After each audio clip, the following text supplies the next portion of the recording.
The following program is rated 14 plus and may contain coarse language, violence, nudity, mature subject matter, or scenes which may not be suitable for all viewers. Viewer discretion is advised.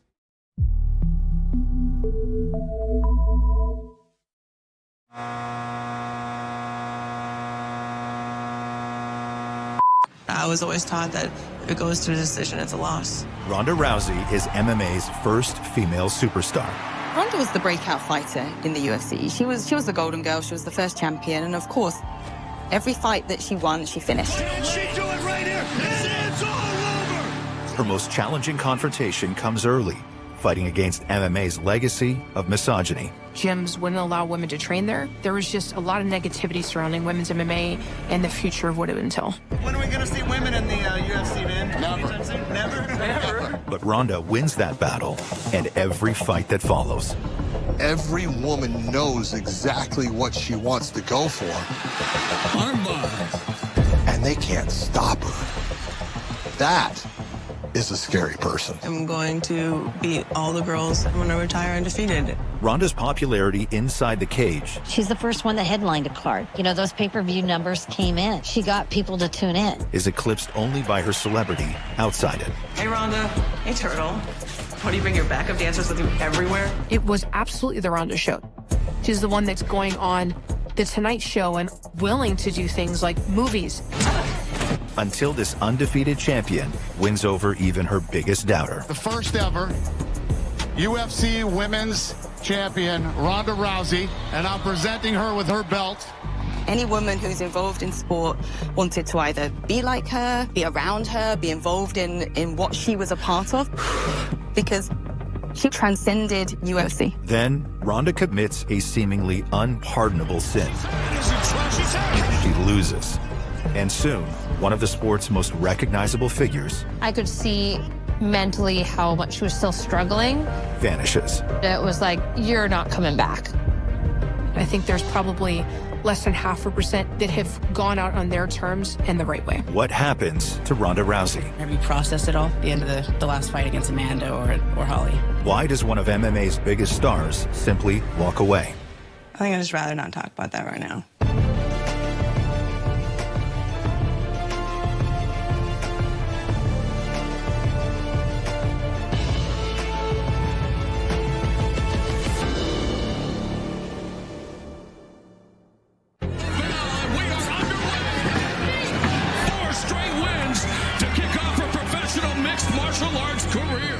Before reaching her destination as the UFC's biggest star,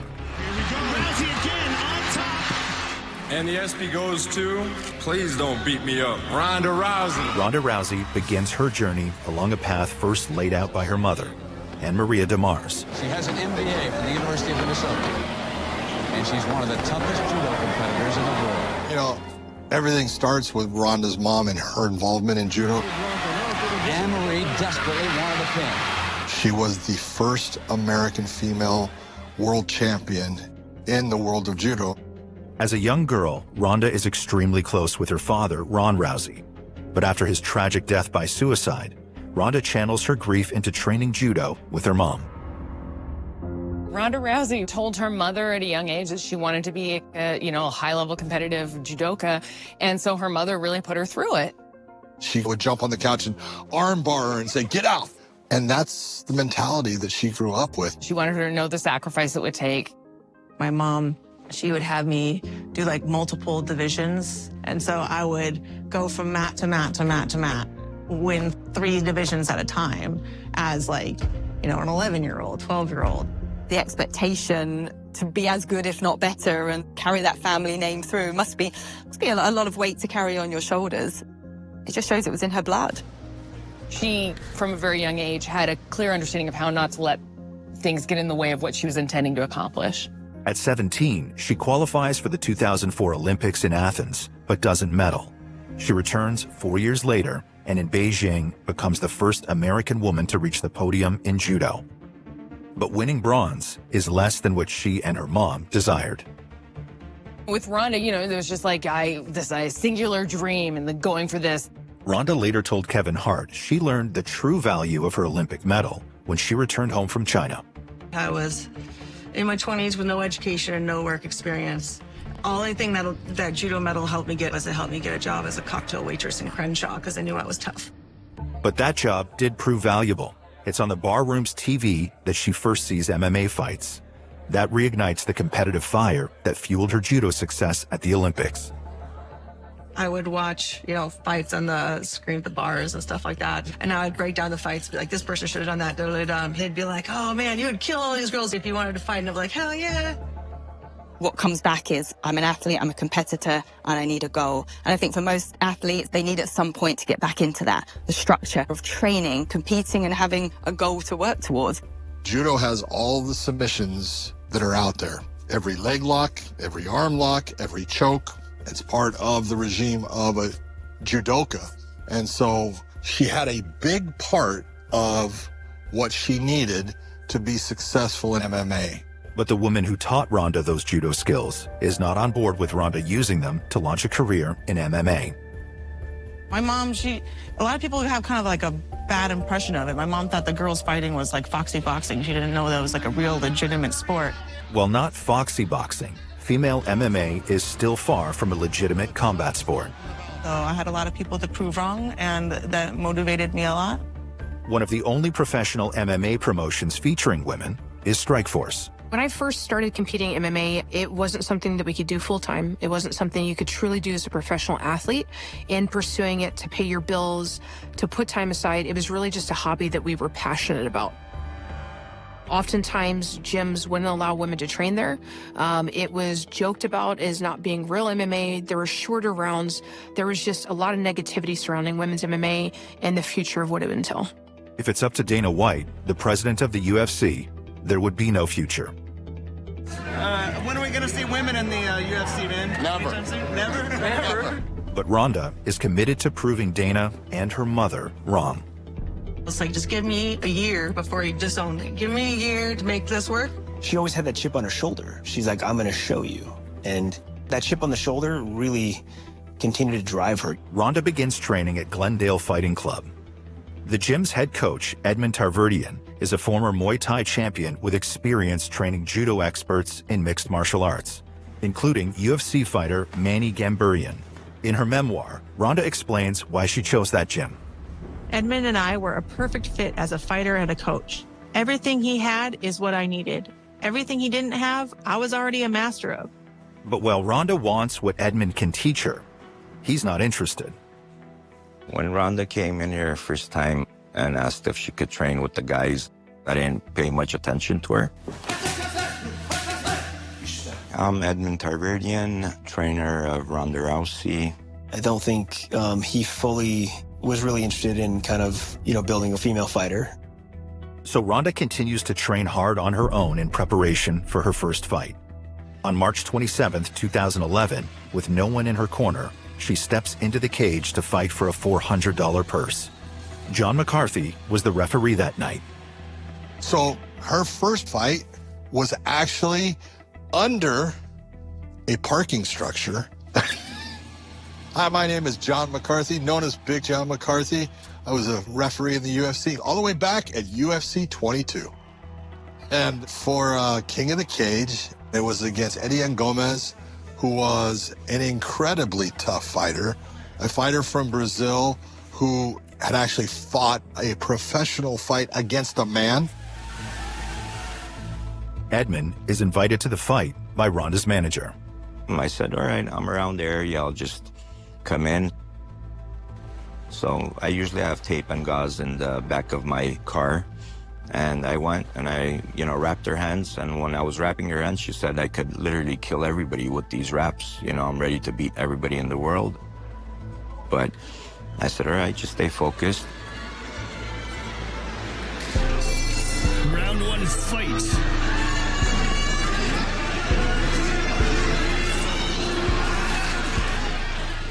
I'm being honest, as the referee watching it, I was like, well, that was beautiful. Gomez spinning to get out of the uncompromising position there.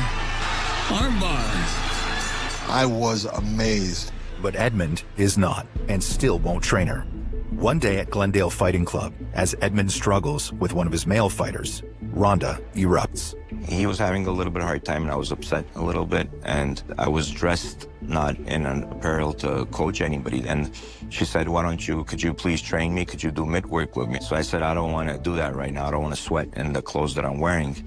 And she just went crazy right away, and she started swearing.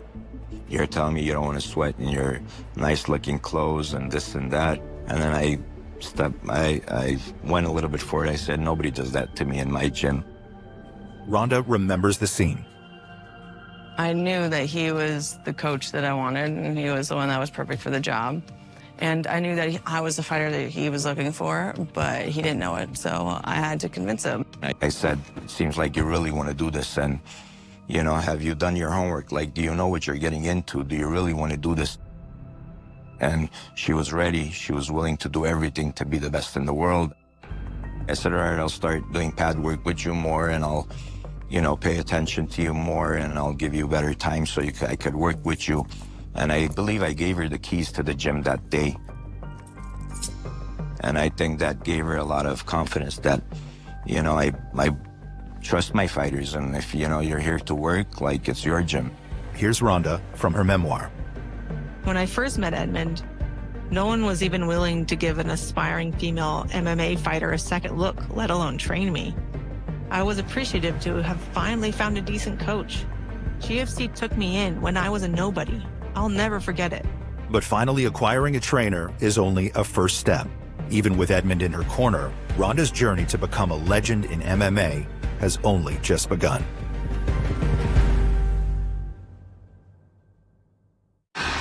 Rousey has mounted Gomez. After winning a couple of fights and convincing Edmund Tarverdian to be her trainer, armbar, Ronda gets to work on making it to the next level, the Strikeforce Women's Division, a grind she described to Kevin Hart. I was trained 3 times a day, driving to the valley twice a day, like working 3 jobs.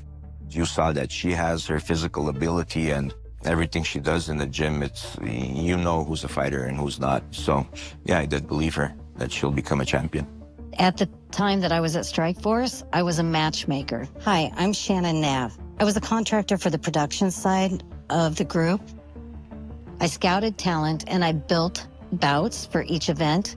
You've got to understand that at that time in Strikeforce, we had everybody that was, you know, competing at that level, that high level in the sport. So bringing her in with only 2 amateur fights, you know, kind of didn't make sense until we would see a little bit more. I said, no one's better than you. Of course they're going to pick you up. Just be patient. Ronda continues on the amateur circuit, scoring an attention-getting victory by submission up in Canada. Damage there. She thought for a second of trapping an arm and instead gets herself to the mount and now looks for an arm bar. And she's got it! Goodness gracious!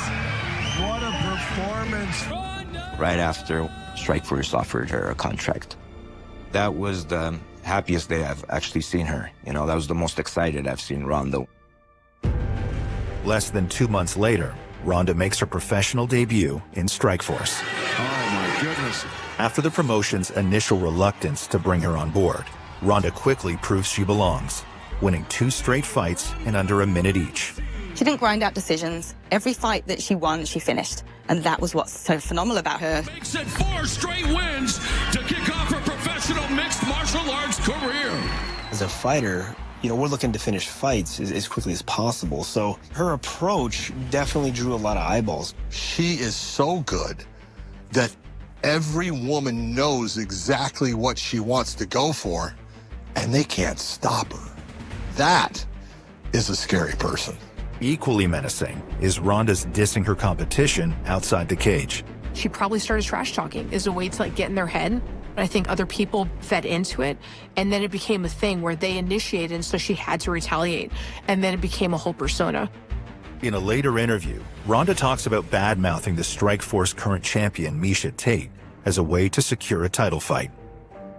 I was like, oh my God, this girl's actually cute. 2 hot chicks fighting, like everyone's gonna go nuts, especially if like the match is awesome and we create some drama with it. Miesha Tate did kind of call me out on Twitter, so I'm considering getting some extra fights down to 135 and slapping that title out of her hand. There's only one problem with Ronda's plan. There's another fighter in line for a rematch with Miesha Tate, former champion Sarah Kaufman. I lost the title, and the person who beat me has now lost to Miesha Tate. This is like a perfect matchup. Let's go. Let's set it up. I'm Sarah Kaufman. I was a professional fighter in MMA for about 16 years. And then now we have this mouthpiece, Ronda Rousey. Throw it out there. Well, I want to fight the title. I want to fight Miesha Tate. And in my mind, I'm like, well, fuck you. I'm going to fight Miesha Tate. This is my division. But Ronda's media blitz, including posing nude for ESPN, succeeds in stealing the title fight away from Sarah. Soon, it's Ronda and Miesha out there marketing their upcoming bout as a grudge match. So far, she's shown she has an armbar, and she lasts about a minute. I'm going to break this girl. Their successful promotion accomplishes something unheard of in MMA. It turns their March 3rd, 2012 Strikeforce Bantamweight title fight into the main event. I wasn't expecting people to be there, but when we went to the arena, there was so many fans just cheering for Ronda and Miesha, and it was great. The bad blood carries over into the cage. I understand we are not touching gloves. With Sarah Kaufman looking on, banged up from winning her own fight that night, Ronda and Miesha don't disappoint. Referee Mark Matheny calls for the bell, and we are underway. I'm sitting on the sidelines during that fight, and I'm like, she's pretty good. You know, because that fight was competitive. And immediately Miesha Tate comes out swinging. Miesha Tate with the first strike. Miesha got some licks in, she got some licks in. It was back and forth. I really thought that she'd either broke Miesha's arm or dislocated something. Miesha's arm is like bent and dislocated, and I thought to myself, Miesha, good for you for not tapping, but also you're an idiot, because you got armbarred. Just tap. It's a sport, and now your arm's jacked up. It's a statement victory for Ronda, and for now, it silences her critics. Ronda Rousey is the new Strikeforce Women's Bantamweight Champion. Miesha has the tools in her arsenal to be very threatening, and it wasn't until I really saw her up against Ronda that I realized that, you know, we truly had a competitor. You know, somebody, like I said, was going to come in and really shake up this division. I remember sitting on the side watching, knowing that, like, well, that's my fight next. I knew that I was going to be fighting Ronda for the title. Is that the next person in line? Would you welcome that opportunity? I feel like Sarah Kaufman thought she got cheated out of this title shot, so I think it's the right thing to do to give her the next one. Ronda is finally living her dream. She's got her title and has ushered in a new era of women's MMA. We had female MMA fighters and champions before, but they were not spectacular as Ronda Rousey. They were not dedicated. They were not charismatic. I'm Jana Jędrzejczyk. I'm Polish. I'm the former UFC fighter and champion. But there's an opponent Ronda will soon face who has the power to not just take away her title, but permanently end her career. Shocking news coming out of Las Vegas on Saturday as Zuffa LLC, the parent company of the UFC, has purchased the San Jose, California-based Strikeforce MMA organization. When the UFC bought Strikeforce, I knew exactly what their intentions were because Dana had made it very clear that they weren't going to have women in the UFC. The one avenue that was available to them now was going to be gone. The reality is we now own Strikeforce. While Ronda's title fight against Sarah Kaufman will go ahead as planned, the UFC's acquisition of Strikeforce puts the future of women's competitive MMA at risk.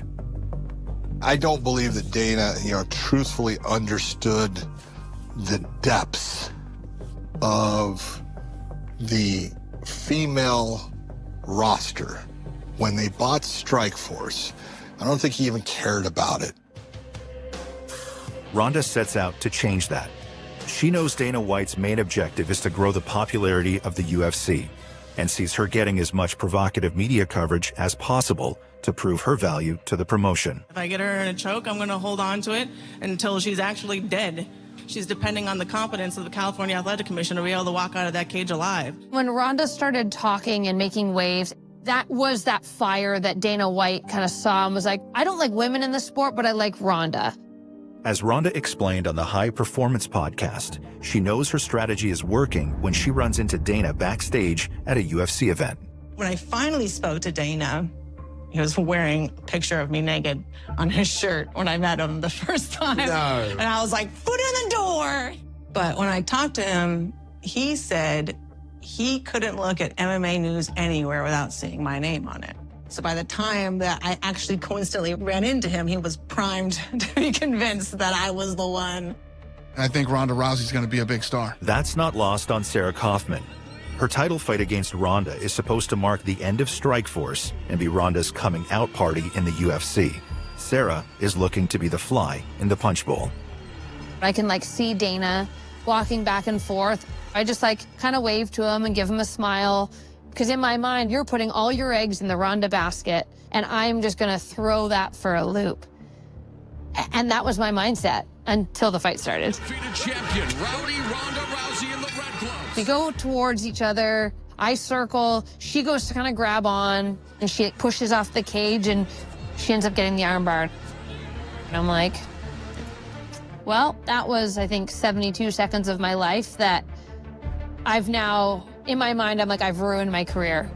I've embarrassed myself. I didn't put in any effort in this fight. I feel like I did nothing. I know how to defend an armbar, but clearly I don't. Ronda describes going out as the last Strikeforce champion in her memoir. I defended that title by armbarring Sarah Kaufman in under a minute with higher ratings and a bigger crowd. Right in front of Dana, who was sitting cage side to see if I lived up to the hype. Dana and the UFC realized that, wow, she was a phenomenal athlete in this space, was really going to break down some barriers. 3 months later, at a press conference for an upcoming UFC event, Dana unilaterally awards Ronda a title belt. I'm going to make it official right now, the first ever UFC Women's Champion, Ronda Rousey, and I'm presenting her with her belt. And announces something he said would never happen. When are we going to see women in the UFC, man? Never. February 23rd at the Honda Center in Anaheim, California. She'll be fighting Liz Carmouche, and she is the main event. Dana also makes Ronda one of the UFC's highest paid fighters. But for Ronda, the unearned championship belt makes her uneasy. Ronda actually wanted to be that the belt was on the line for the two fighters, and who wins it is the UFC's bantamweight champion. And Dana said, no, we're going to give you the belt at a press conference. We're going to make you our bantamweight champion, and you're going to defend your title, against Liz Carmouche. And, she fought it for a little while. She really did. And, give her credit. I don't want anything handed to me. I want to win it. She's not alone in being uncomfortable about her fighting as the defending champion. I think Ronda Rousey should have definitely fought for the title first. Made a #1 contender against somebody else. There was a lot of pressure coming into that fight from Ronda. A lot of people are mad. A lot of people were upset that she's walking in as the champ. It was kind of that, you better put out, and really win this fight, or you were going to come under a lot more scrutiny than you already were. The other competitor in the UFC's first women's fight is trapped inside what's increasingly becoming the Ronda Rousey show. To this day, I've never experienced anything like it. We had to allocate at minimum 2 hours a day just to do media. So it was hard, but I also really wanted it to succeed, and I wanted women to be in the UFC, and I wanted this fight to have earned the right in everybody's mind to belong as being the main event, for us to do the hype necessary to get it going and to cement women in the UFC. This is the main event of the evening. With over 13,000 fans in attendance, it's an MMA environment unlike anything either woman has ever experienced. We get out there, and the energy that you could feel in that entire stadium made your hair stand up. It felt like electric. The champion, the challenger. Early in the first round, Liz looks like she's going to quickly bring down the curtain on the Ronda show. And there I am, and I'm like, I'm gonna finish this fight. Holy crap, it's so quick, it's right there. Ronda's face is getting twisted. Carmouche trying to shock the world. This is that moment. This is everything that I've dreamt about. I'm sorry to her and her family, but I will do anything it takes legally in this fight to finish this fight. So that was in that moment that I realized that I was willing to die in order to win this fight. Like, I was willing to be a quadriplegic. Rousey trying to shed, she does! She was able to untangle my feet, shake me off, and get to the ground. I'm like, okay, I still have it. If I can just shake out my arms a little bit, I'll be fine. She was able to get the arm, and I tried to defend as best I had, as well as I had. More pressure. She's looking for it. It's all over. Ronda may have initially been gifted the belt, but when Dana puts it on her this time, she's earned it. I just had to celebrate that we made history. We were in the UFC. We did something that nobody else had done before. We have this opportunity to shape something. We don't know what that's going to mean yet.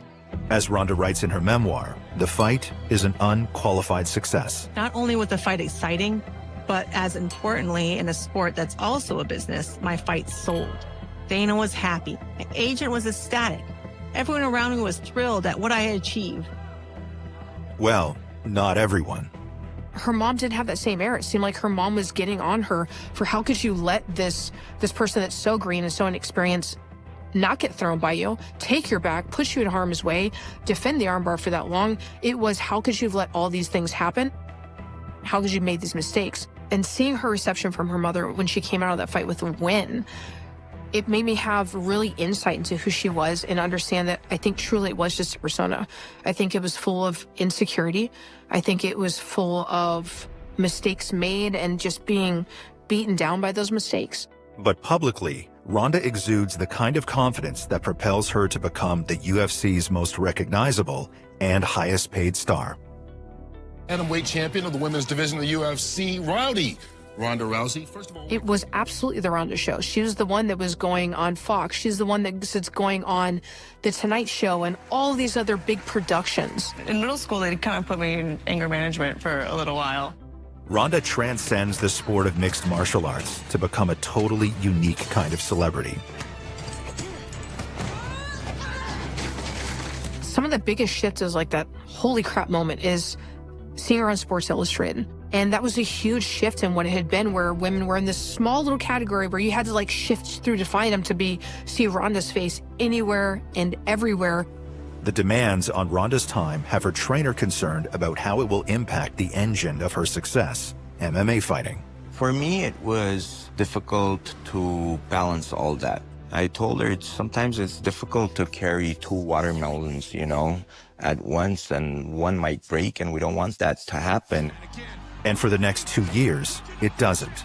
Ronda takes a grueling 5 fights in 19 months. And despite all the distractions, her preparation and focus never seem to falter. She was breaking her own records with every next fight. It was all about her mental strength.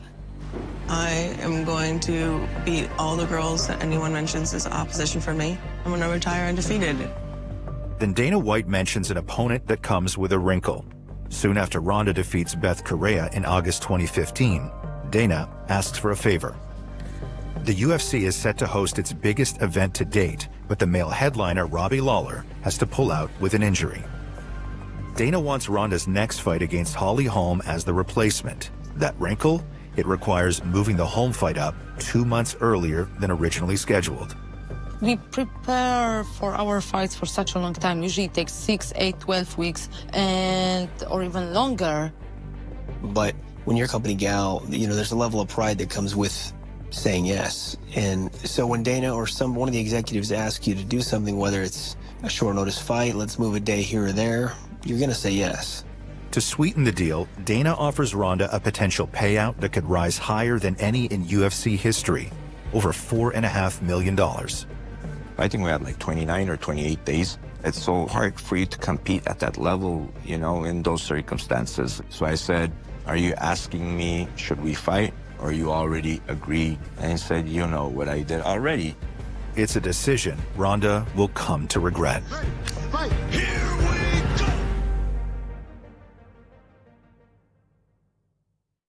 With less than a month before her fight against Holly Holm, Ronda accelerates her training. She came and we went right away into camp.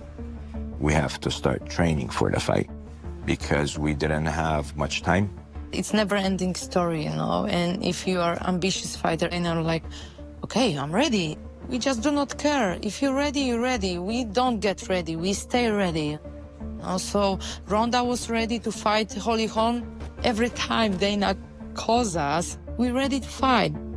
On November 14th, 2015, the UFC holds the biggest event in its history at the Etihad Stadium in Melbourne, Australia. Having Ronda and Holly be the main event is a milestone for women's MMA. Joanna Jędrzejczyk is also on the card that night. She was the main fight, but we were right before. But we fought in the front of more than 55,000 people, and we proved that night that we can do it on our own. We can headline more and more shows. It was amazing. When Ronda walks into the stadium, the cheers are deafening. Ronda Rousey, who said quite simply, fighting is her sanctuary. Her challenger, Holly Holm, is a champion boxer and kickboxer and is undefeated in MMA. So Holly was and is one of the toughest human beings I have ever had the pleasure of training. Hello, I'm Greg Jackson. I run a mixed martial arts school in Albuquerque, New Mexico. I've been doing mixed martial arts for 30 some odd years. Holly's fought with broken arms and still come out and win the fight. She's unbelievably tough. Holly said Ronda has never been hit hard enough to throw her off her game. She says tonight she will do exactly that. But Ronda Rousey has already defended her title 6 times. So despite Holly's perfect record, Ronda remains the overwhelming favorite. And if Ronda gets her to the ground, it's over. We know it's done. And I'm like, I really want to see this fight because it would be absolutely insane if Holly beat her. Here we go! In her memoir, Ronda describes walking into the fight with singular focus, confidence, and determination. After I beat Holly Holm, I'll have defeated everyone who is undefeated in the UFC. Holly immediately stuns the crowd, landing multiple strikes and keeping Ronda on her toes. Then Ronda finds a way in. And she's got a hold of Holly's head. Took her down. Watch out for your arm. Even though she's hurt, she'll just be able to take her down to armbar if she can just get her hands on her. But Holly gets away and continues to pummel Ronda, who looks like she's chasing shadows. And she's catching her as Ronda's getting very sloppy, chasing after a big deep breath. Ronda looks exhausted. Then, 59 seconds into the second round, The first hit she connected. Just keep coming forward or they'll know. Just make it to the bell. She's hurt. There's a trouble. She's hurt. Holly looking to finish. Holly Holm. Holy crap. And it was a moment of this silence.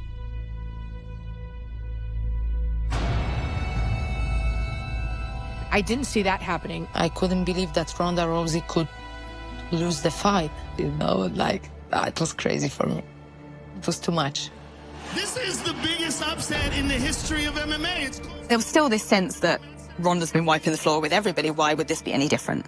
And that's why I think she shocked the world. Ronda confided to Stephen Bartlett the devastation of that loss. You know, that was my whole identity. It was being champion and undefeated, and it's just like soul crushing. It was very tough, not much to say. I don't remember exactly what I said, but I'm sure I said I love you and just stay strong. The promise I made, you know, that really hurts me. Is because when I think about it, when I saw her at the hospital, it's because I made a promise, you know? And it didn't happen, so that's the part that hurts me. It's like I failed. But, yeah.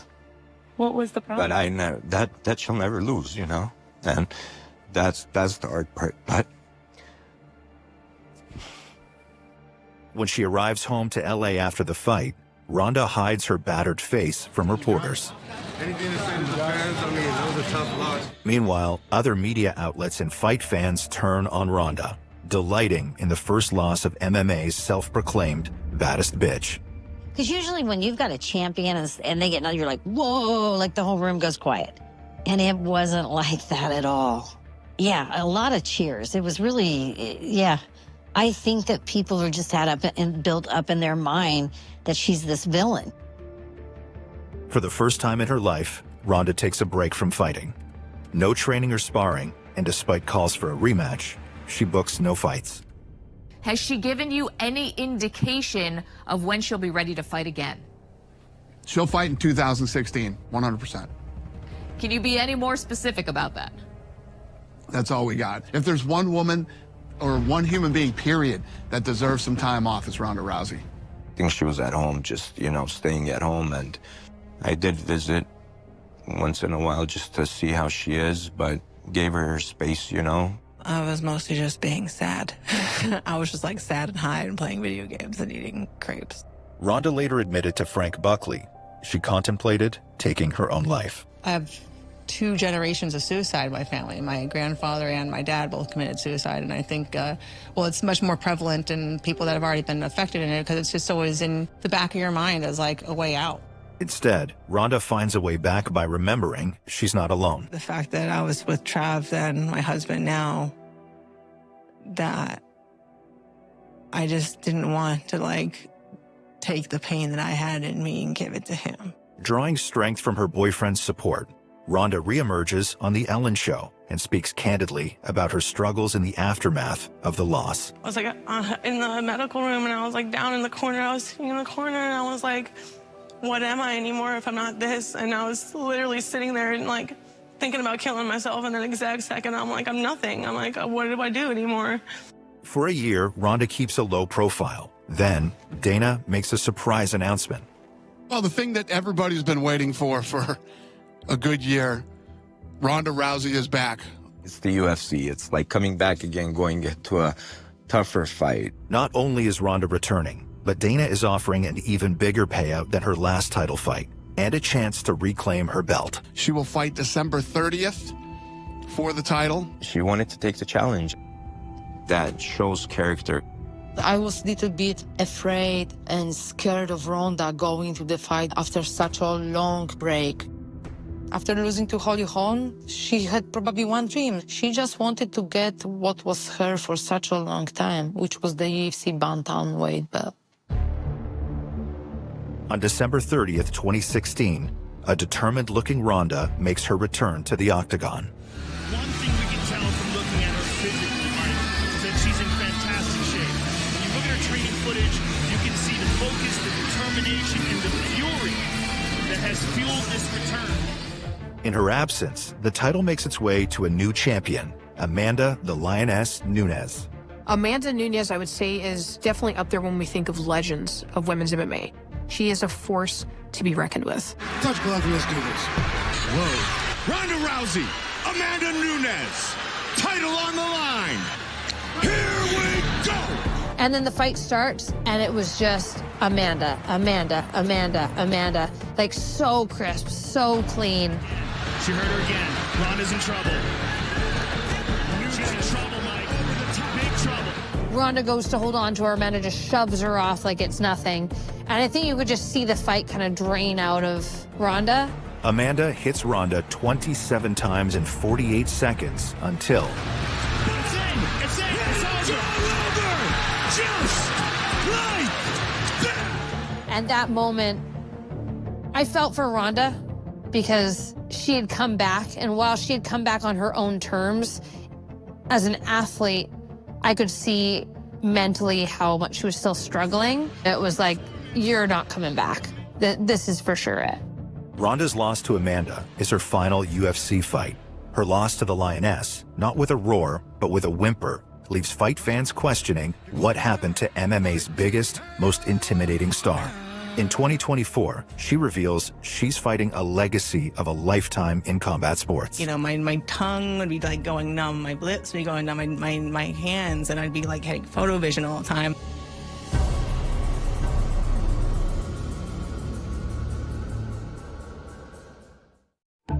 In the years following her retirement from MMA, both Ronda Rousey's fans and critics debate why, at the peak of her fame and with only 2 losses, she walks away. When I think back, obviously people start to look up, was it things going on in her life? Was it she took that fight too soon? Should she have taken a break? But then people start to criticize her fighting. Many say Ronda quit because she's a one-dimensional fighter who finally got punished for it. As a fighter throughout her career, I don't think that Ronda really evolved. It was literally, I'm going to come in here, I'm going to throw some punches relatively hard-ish. I'm going to stand there, and I'm going to try and grab on. I'm going to go for a throw. It is a very impressive feat. And yes, people will look at that and say, well, you're a one-trick pony. That's all you can do. She just wasn't exposed for that earlier on. Some fans, including Ronda's mother, blame her coach Edmund for not adding more tools to her fight arsenal. I think he's a terrible coach. I think she stays there because it's like somebody, pitches a no-hitter when they're wearing red underwear and they wear that red underwear for every day. And I think it's superstition, and I would caution anybody from going there. I've been in this sport for a long time, and yeah, a lot of people would change, trainer, this, that, but she knew she could have done it without me. But honestly, like the transformation of her body, her physical, everything, like the way we worked, man, not everybody's gonna do that. Others think the reason the loss hit Ronda so hard goes back even further, to her judo training with her mom. And I think, too, her family probably also had that in her head where bronze isn't gold, like that's third best isn't best. Everything she's achieved and the greatness that she's achieved, it wasn't good enough. It's not until 2024 that Ronda tells her side of the story, revealing a lifelong secret that may explain everything. For a decade of my judo career, I'd been experiencing concussion symptoms more often than not. Back then, people weren't like, oh, are you okay? They'd be like, stop being a pussy. You have a headache? Get back on the mat. And so I would get a concussion and then not rest and hit my head over and over and over again. Ronda told Steve Bartlett, the fear of getting concussed is what shaped every aspect of her MMA career, especially her trademark fast takedowns. And I just kept telling myself that I just have to be perfect and not allow these people to touch me. I have to create this fighting style that's so efficient that I don't take any damage. But in the octagon, avoiding head trauma simply isn't possible. If you do this sport, you're going to get concussed. Sometimes you get concussed big time with a knockout. Sometimes you get concussed and you win the fight. It is part of the sport, and it's something you have to deal with. And as Ronda told Chris Cuomo, she was dealing with it even before she entered the cage for her first loss. Getting hit by Holly Holm only made her condition worse. Right before the home fight, it was starting to be like, not even a significant strike would give me a concussion. And so the first time I got hit in that match, it knocked all my bottom teeth loose, and I was completely out on my feet. And so I was just trying to make it look like I wasn't hurt, because I knew if I got swarmed in on, I was done. It's sad to hear that an athlete, especially someone at her status that, has had to live with things and brush things or push them to the side just to stay in that zone of competitiveness. While making peace with the end of her MMA career, Ronda seeks to satisfy her competitiveness and quest for celebrity elsewhere, including a stint in pro wrestling. Ronda also opens a ranch with her husband, former UFC fighter Travis Brown. You got to see the pre-UFC. Here is the post, brought to you by this guy right here and this guy right here. Hey, guys. Despite her complicated exit and polarizing personality, Ronda remains the trailblazer of women's MMA. 5-year span in the UFC for Ronda Rousey is relatively short. Most fighters have a much longer career in the UFC, but it's not the duration, it's the impact she made. In those 5 years, the number of first female champion of the UFC, first female inductee into the Hall of Fame in the UFC. When I famously said women would never fight in the UFC, I had never met Ronda Rousey. I had never met the woman that would change everything. She started by changing my mind. She ended up changing the world. There's a lot of other female fighters, even world-class fighters. But could you throw them in the same position and would it have gone the way it did? I don't think so. I really think she was special. When you say Ronda Rousey, even to somebody that's not quite an MMA fan, they'll know who she is. That's a name that's spoken about in households. To achieve that goes unparalleled. You can say how she went out, you can say any of those things, but what she did for women's MMA is the reason that women are in the UFC today.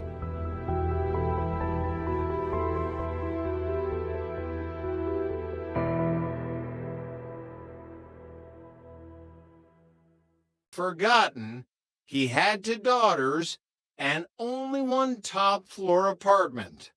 Mona, I'm sorry. I kind of promised it to your sister. The heir left the room. What? DD? You mean half-sister? I thought she was away at college. Just graduated, Big DD chimed in, her voice like honey mixed with glass. Top of her class, and she's going to be starting law school at Bolt, which is why she's going to be living here, in her father's building. The argument that followed was a practiced symphony of Thorne family dysfunction. It ended with a guess which hand gained for the key. In the end, Mona got the top floor, the sloping ceilings, the cramped corners, and the treehouse vibe. DD took the unit below, the one that had been remodeled into a sleek, modern space. It was a compromise that neither truly wanted, but it was the start of something they hadn't expected, being neighbors. Chapter 2, Spiders and Soulmates. Living in a treehouse sounded romantic until you actually had to live in it. Mona sat on her bed, her head nearly touching the ceiling, while her best friend Spencer sorted through her boxes. Spencer was more than just a friend. He was her partner in crime at Delicious Records, a man who understood the rhythm of her life better than anyone. Don't exaggerate, Spencer said, dodging a low-hanging beam. A treehouse is way bigger than this. At least a treehouse has a ladder. You just have stairs that hate you. I'm living in a friggin' attic. Spencer, I'm like the crazy relative you hide from the neighbors. I half expect a ghost to ask me for rent. Have you seen the princess yet? Spencer asked, referring to DD. No, Mona lied. She's come up here a couple of times, but I told her I had a guy over. She doesn't know me. Very mature, right? Suddenly, a scream pierced through the floorboards. It was high-pitched, melodic, and distinctly DD. Mona, spiders, help! Mona rolled her eyes. Maybe if we wait long enough, she won't need it. Maybe the spiders will carry her off to their kingdom. Mona, go down there, Spencer urged. She sounds like she's being eaten by a tarantula. Reluctantly, Mona descended. She found DD standing on a chair, pointing at a tiny arachnid that was barely the size of a fingernail. They're everywhere, DD wailed. If puppies had 8 legs and left red itchy bite marks, they'd be these. In the midst of the spider crisis, a savior appeared, Brian, the exterminator. He was tall, handsome, and possessed a voice that made Mona forget she hadn't had a date in 8 months. They bonded instantly over music Jamiroquai and Nappy Roots. He was perfect. But then he saw DD. Even in her terror, DD managed to look like a model. The next few days were a blur of jealousy for Mona. She watched as DD prepared for a date with Brian, fueled by Phyllis's warnings that DD would steal her man just like her mother had stolen Charles. But the date was a disaster. DD returned looking dejected. We didn't connect, she told Mona. All he talked about was alternative music and kickboxing. He was your type, Mona. The realization hit them both. Brian wasn't DD's type. He was Mona's. In a rare moment of vulnerability, DD admitted that she had only moved into the building to be close to her sister. I chose to be with my sister, Dee said softly. That's sick, Mona replied, though a small smile played on her lips, and twisted, and maybe even a little smart. Chapter 3, The Ghost of Acapulco. The truce was tested when the subject of their parents came up. Phyllis had raised Mona on a steady diet of resentment centered around the Acapulco flight. My mother was never a stewardess, Dee said one afternoon. She met Daddy at a real estate seminar. They met in a hotel jacuzzi and got thrown out for making their own waves. Mona laughed. Dee, I've heard the story 1,000 times. The peanuts, the bathroom, the friendly skies. Mona, Daddy is allergic to peanuts, Dee pointed out. The silence that followed was heavy. The foundation of Mona's life, the reason for her mother's bitterness, began to crack. She confronted Phyllis that night. Ma, I need the truth. Treatment room style. Did Big Dee really steal Dad on a plane? Phyllis finally admitted the truth. It was more dignified to say someone stole him, she whispered. The truth was, I pushed him to get a real job, to stop chasing his real estate dream. And one day, he just went out for a walk and didn't come back. I drove him away with my negativity. Mona felt a coldness settle in her chest. She had hated Dee for a lie. The Thorn rivalry was a narrative constructed by a hurt woman. She didn't have to be the Raggedy Ann doll anymore. She could just be Mona. Chapter 4, The Music Video and the Secret. Work at Delicious Records was a chaotic whirlwind of ego. Mona's career was on the line with a video shoot for Dante, a platinum-selling artist with a temper. If this shoot goes south, her boss warned, you'll be sorting M and Ms for a living. Dante was a nightmare. He refused to come out of his dressing room. Desperate, Mona brought in Dee. Dee's law school power suits and natural charm had a strange effect on Dante. He listened to her. He even agreed to go to Cancun with her after the shoot. You're pimping your sister, Spencer hissed. Mona decided to save her sister, bursting into Dante's dressing room to stop the debauchery. Instead, she found a perfectly composed Dee. Mona, calm down, Dee said. Dante is gay. Mona froze. Gay, as in Pottery Barn on a Saturday morning, Dee nodded. He needs me as a beard to keep up his image. In exchange, I get a free trip to Cancun and a new best friend who knows more about skincare than I do. Mona felt a wave of relief and pride. Her sister was savvy, discreet, and surprisingly tough. They stood together on the set, finally feeling like a family. Chapter 5, The Aftermath of Truth. The days following the Dante video shoot were unusually quiet in the Thorn household.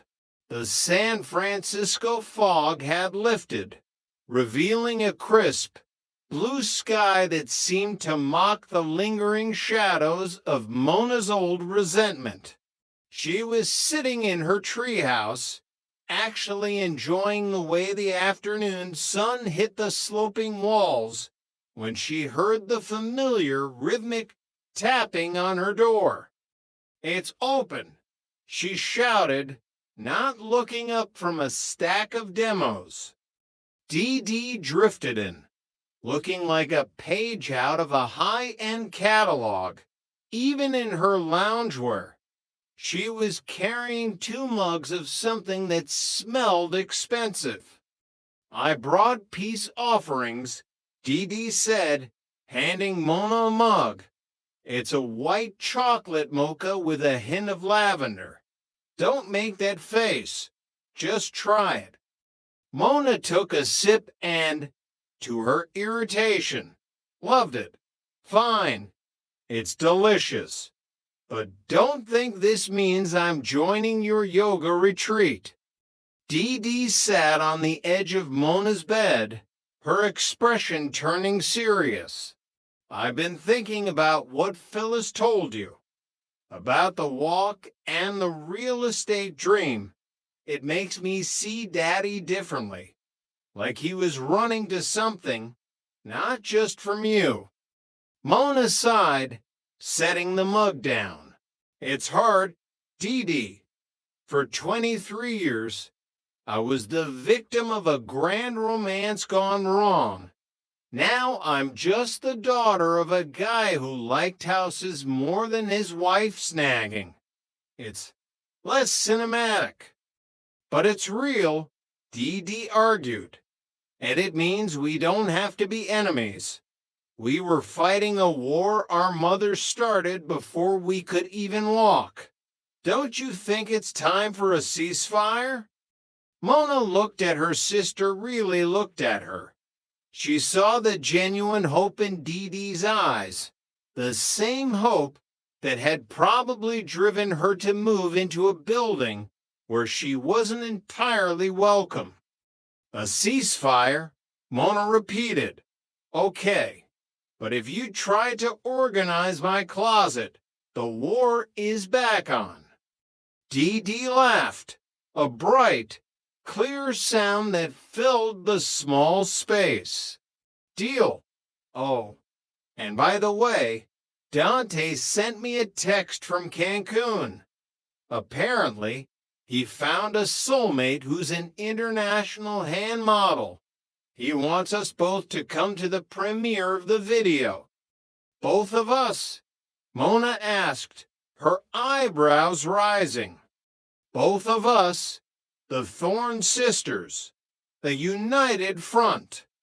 Mona leaned back against her pillows. The future was still uncertain, and her apartment was still too small. But for the first time, the view of the Bay Bridge felt like it belonged to her.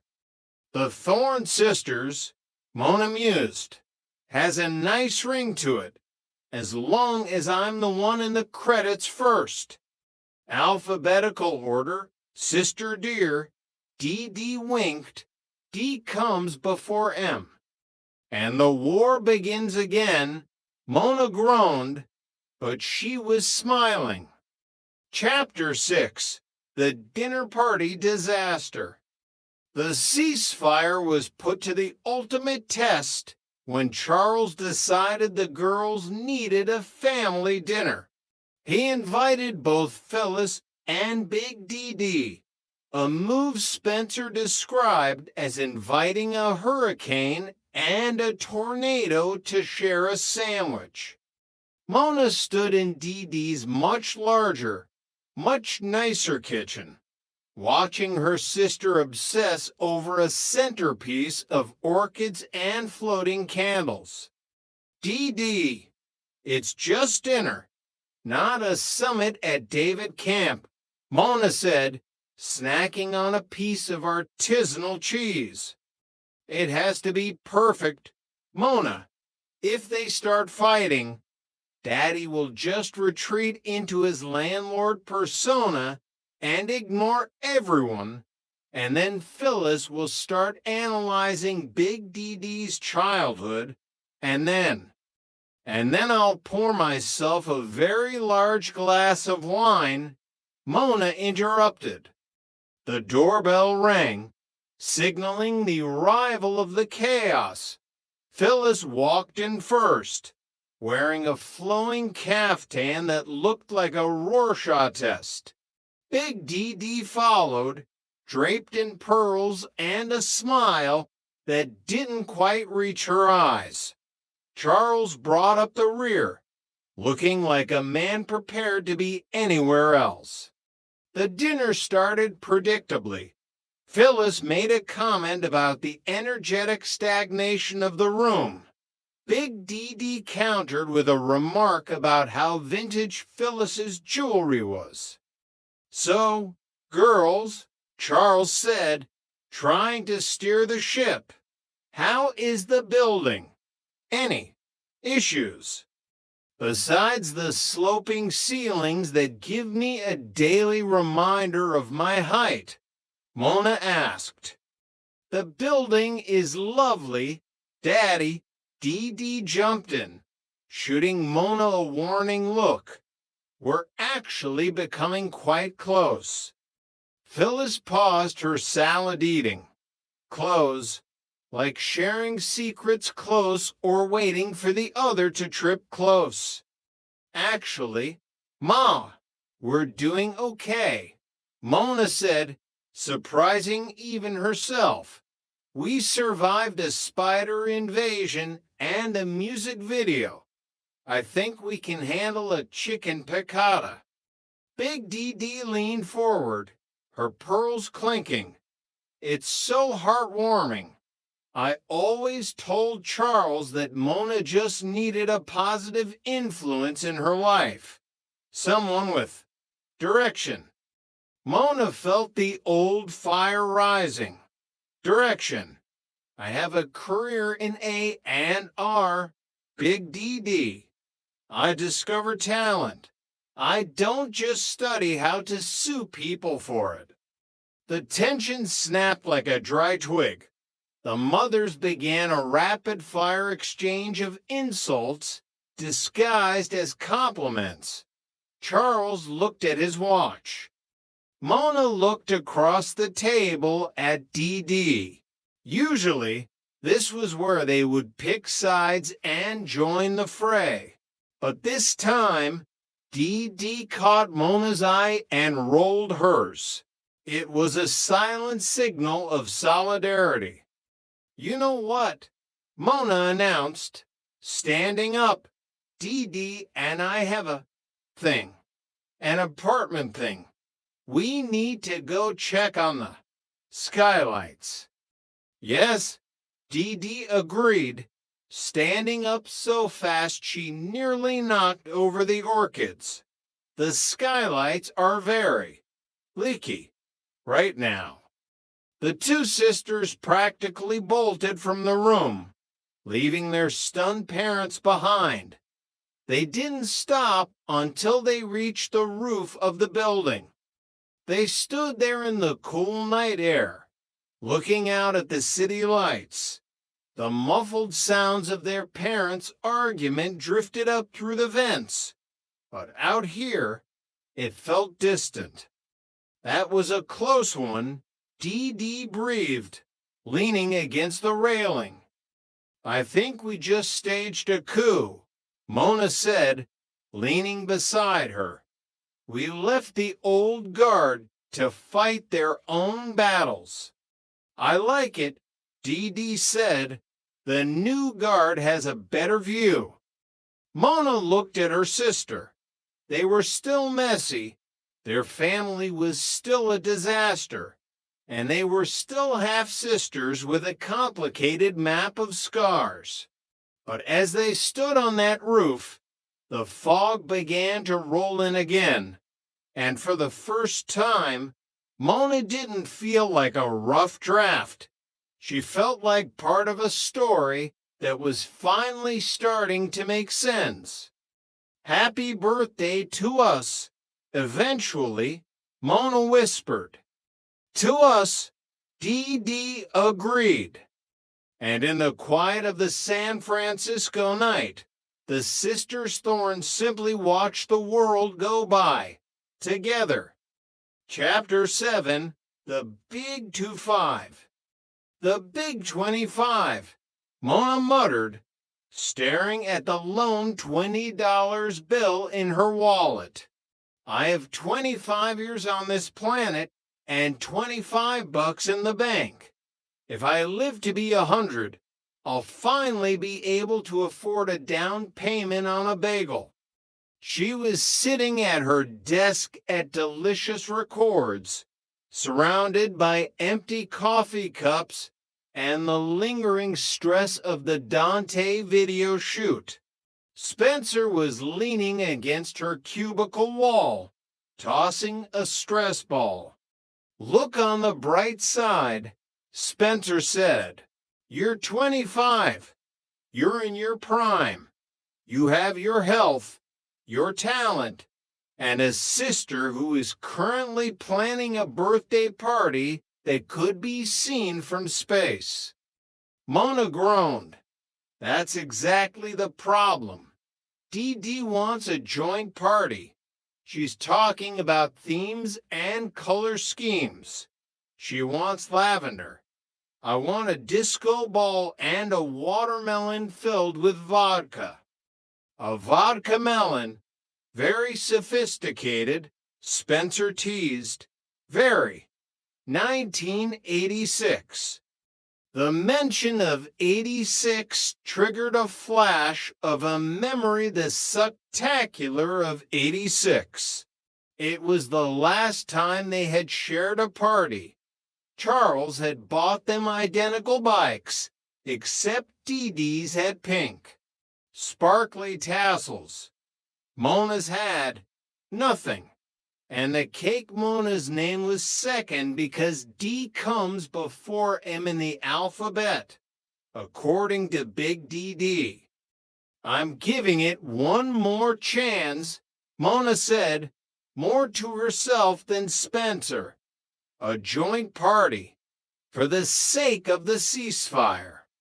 The planning, however, was anything but peaceful.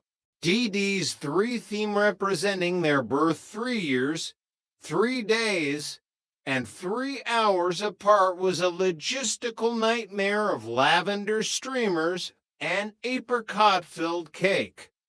Apricot, Mona had shrieked during their planning session.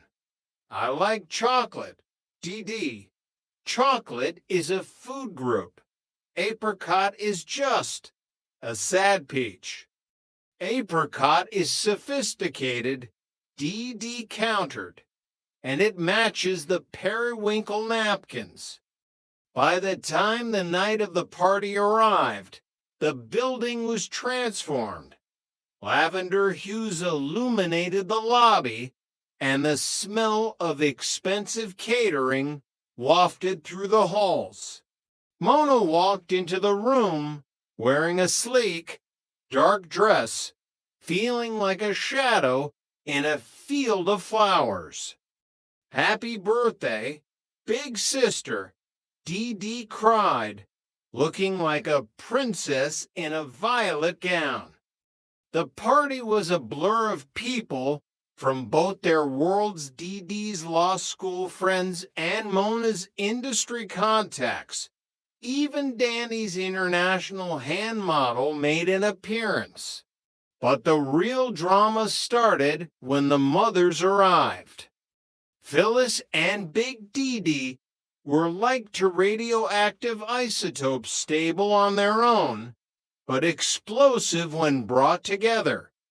I see you brought your own lunch, Big DD whispered to Phyllis, glancing at her vintage clutch. And I see you brought your own cat, Phyllis replied, looking at Big DD's fluffy stole. I hope it doesn't shed on the periwinkle napkins.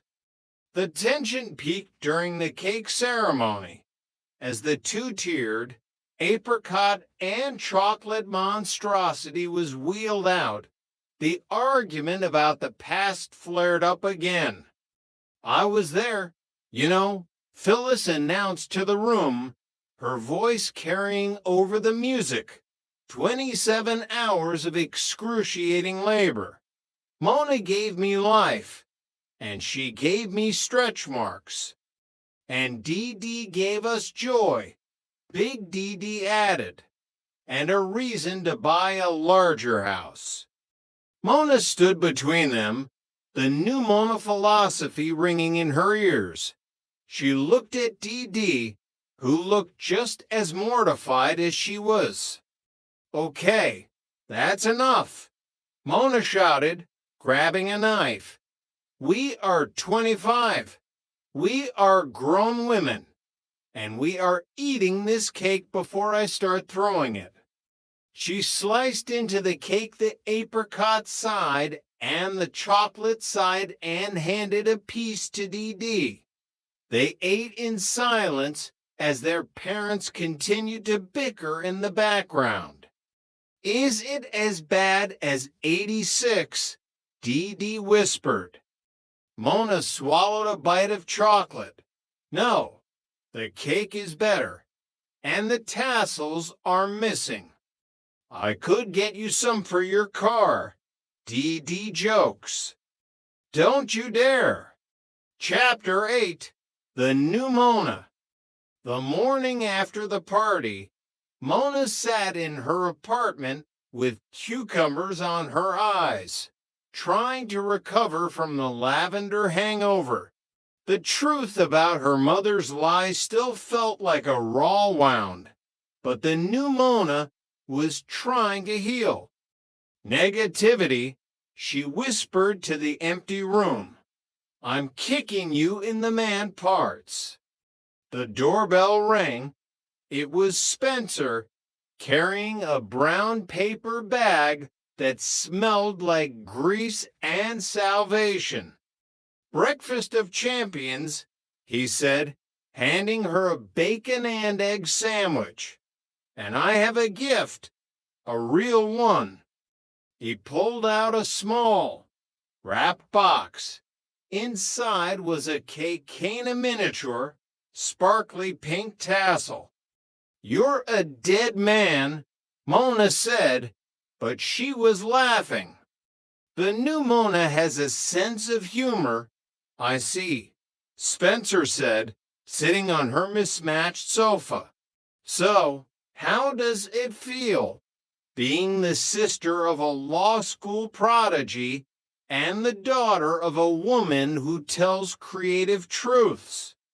It feels like I'm finally out of the attic, Mona said, taking a bite of her sandwich. Metaphorically, at least. I'm still living in one, but the view is better. Later that day, she found a gift from Dee Dee outside her door. It was a framed photo, a grainy shot from the Spectacular of '85. They were both crying, their faces smeared with cake, but they were holding hands. Look how cute we were, the note read. Me and my tiara. You and your little brown corrective shoes. They were white until the pony wandered over. Thanks for the memories, sister. Here's to 25 more. Mona looked at the photo for a long time. She realized that while she had spent her life mourning the family she thought she lost, she was finally starting to build the family she actually had. Chapter 9, M&Ms and Milestones. Life at Delicious Records didn't slow down for personal growth. The video for Danny's Seat on My Love was a hit, but the success brought more pressure. Mona, I need those blue M and M separated. Her boss screamed through the intercom. Danny's ego has expanded, and he now believes blue sugar gives him writer's block. Mona stood in the break room, her hands covered in blue dye. I'm an A and our executive, she muttered. I discover the future of music, and here I am, racially profiling Candy. Dee Dee walked in, her power suit fitting like butter. she was there to pick up Mona for a lunch date. Mona Thorne, what are you doing? Dee asked, horrified. Sorting. It's in his contract. He doesn't like to mix his food groups. That is a violation of human rights, Dee said, reaching for a blue M&M and eating it. And delicious. Come on, leave the candy. You're coming to lunch. I can't, Dee. My job is riding on this. No, your fear is riding on this, Dee corrected. The new Mona doesn't sort M and Miss She delegates. Mona looked at the bowl, then at her sister. She pressed the intercom button. Vince, I'm going to lunch. If Dante wants the blue ones, tell him to write a song about them. She grabbed her purse and walked out, leaving the bowl of blue candy on the table.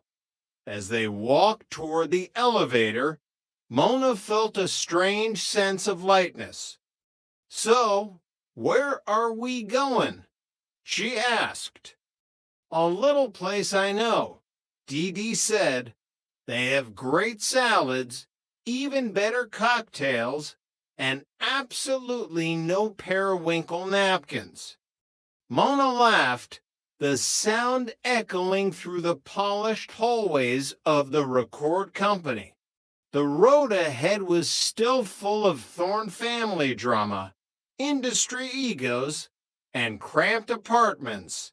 But for the first time, she wasn't walking it alone. The Thorne sisters were in the building, and San Francisco would never be the same. Chapter 10, Post-Cancun Blues. The elevator ride down from Delicious Records was filled with the kind of comfortable silence that only sisters or very long-term cellmates could achieve. Mona was still rubbing blue dye off her cuticles, while Dee was scrolling through her phone, her thumb moving with law school precision. So, Mona finally broke the silence. How was the international incident? Did Dante find his hand model soulmate?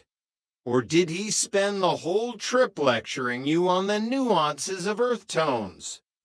Dee looked up, a mischievous glint in her eyes. Let's just say Cancun was enlightening. Dante is currently in a committed relationship with a man named Julian who can hold a pose for 6 hours without blinking. And I spent 3 days acting as the devoted girlfriend whenever a camera was nearby. The beard life, Mona smirked.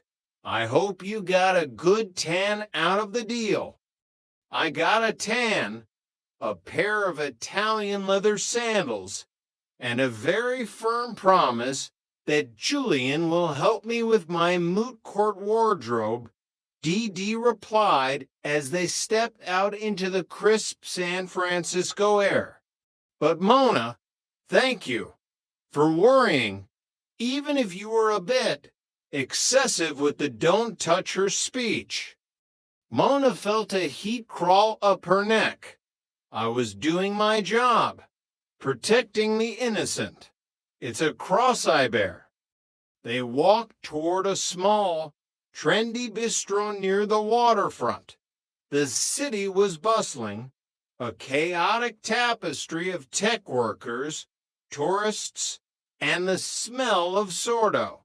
For Mona, it was the first time she felt like she was part of the scene, not just an observer from the sidelines.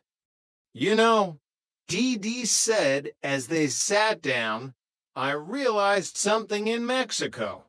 I've spent my whole life being the good daughter, the one who gets the grades, wears the pearls, and never makes a scene. But watching Dante, Seeing how much energy he spends hiding who he is, it made me realize I don't want to hide anything, not even the parts of me that aren't polished. Mona leaned back, watching her sister. This was a new side of DD. Not the princess, not the law student, but someone deeper. The unpolished DD, Mona mused. Does she like disco balls and vodka melons? She might, DD laughed.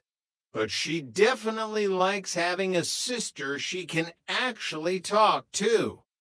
Chapter 11, The Law of Aspiration.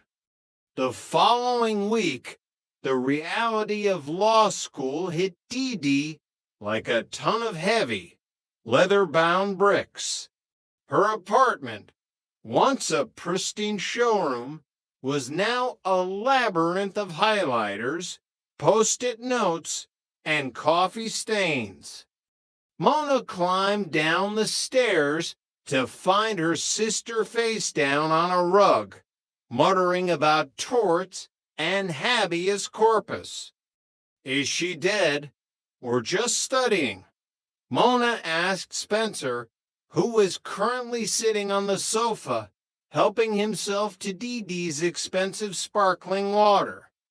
A bit of both, Spencer replied. She's been in that position for 20 minutes.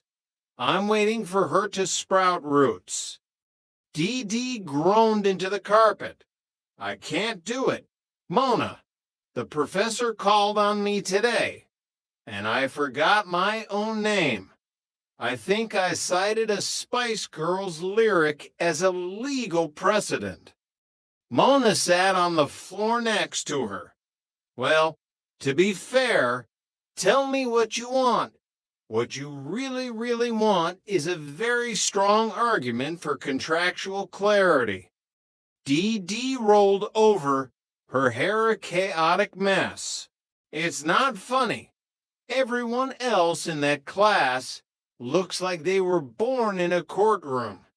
They use words like heretofore without ironical distancing. I'm just me. And you is the one who got into Bolt, top of her class. Mona reminded her, her voice unusually soft. Listen, law school is like a bad record deal. They try to strip away your identity and replace it with something they can market. You just have to remember who owns the masters. Dee looked at Mona, a small spark of hope returning to her eyes. Who owns the masters? You do. Kid, now get up. We're going to the roof. You need air that doesn't smell like old paper. As they stood on the roof, the city glittering below them, Mona realized that the roles were shifting. She wasn't just the older, bitter sister anymore. She was becoming the anchor. And Dee, for all her privilege, was learning that the real world didn't always come with a map. Hey, Mona, Dee said, looking out at the Bay Bridge. Yeah. Thanks for being the pimp of my soul. Mona rolled her eyes. Don't make it weird, Dee. Just don't cite the Backstreet Boys in your next exam. Chapter 12, The Parent Trap, Redux. Charles Thorne was a man of many talents, but emotional intelligence was not at the top of the list. His latest bright idea was a Thorne family brunch at a high-end restaurant in Nob Hill. It'll be great, Charles had boomed over the phone.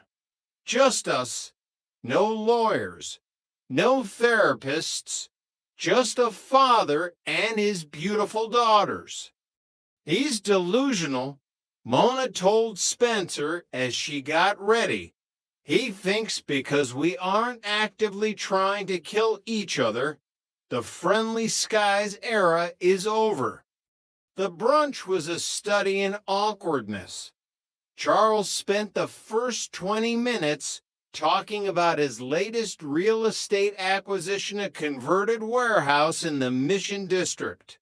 Mona and Dee Dee sat across from him, sharing silent glances every time he used the word synergy. So, girls, Charles said, leaning in, I've been thinking, since you two are getting along so well, why don't we do a family portrait? Something for the lobby of the building. The Thorne legacy. Mona nearly choked on her mimosa. A legacy? Dad, we're two sisters living in an attic and a showroom. We aren't the Rockefellers. But you are my daughters, Charles insisted. And people need to see that the Thorne name stands for something. It stands for awkward dinner parties and conflicting birth stories, Dee Dee muttered under her breath. What was that? Sweetheart, Charles asked, his smile never wavering. I said, we should wait until Mona finishes her blue dye phase. Dee Dee lied smoothly. Mona shot her a look of gratitude. As the meal progressed, she realized that Charles was trying in his own clumsy way. He was a man who understood structures and foundations, but he had no idea how to build the interior of a family. Look, Dad, Mona said, reaching across the table. We appreciate the gesture. But the Thorne legacy isn't a portrait. It's right here. It's us actually sitting through a meal without Ma or Big Dee Dee starting a civil war. Let's just enjoy that for now. Charles looked at his daughters, a rare moment of genuine emotion flickering in his eyes. You're right, Mona. You're both right. To the sisters Thorne. He raised his glass. Mona and Dee Dee followed suit. For a brief moment, the history, the lies, and the rivalry felt like distant echoes. They were just three people in a city of fog, trying to find a way to stay connected. As they walked out of the restaurant, Dee Dee pulled Mona aside. So, about that portrait, if we did do it, I get to pick the lighting. Mona laughed. In your dreams, counselor, in your dreams. The fog was rolling in again as they headed back to the building, but this time, it didn't feel like a barrier.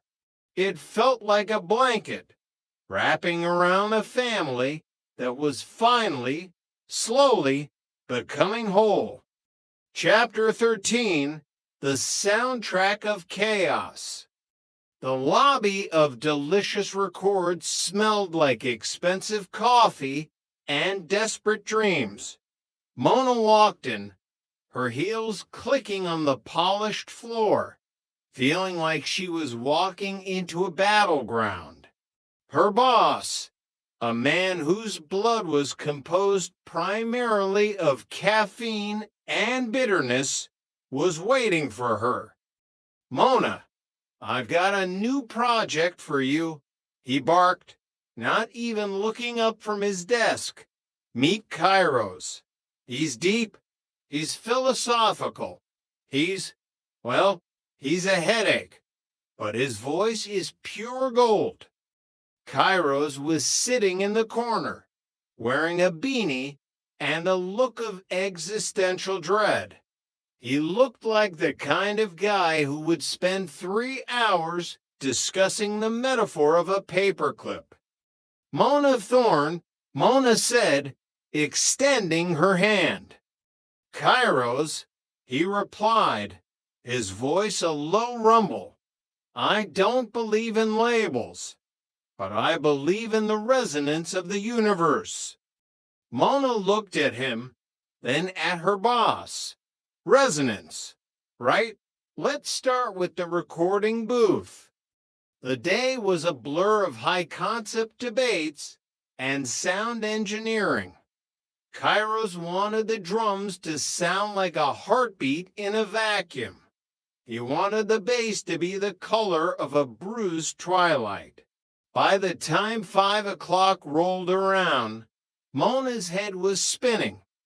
I need a drink, she told Spencer as they left the building. A very large, non-metaphorical drink. How about the waterfront? Spencer suggested.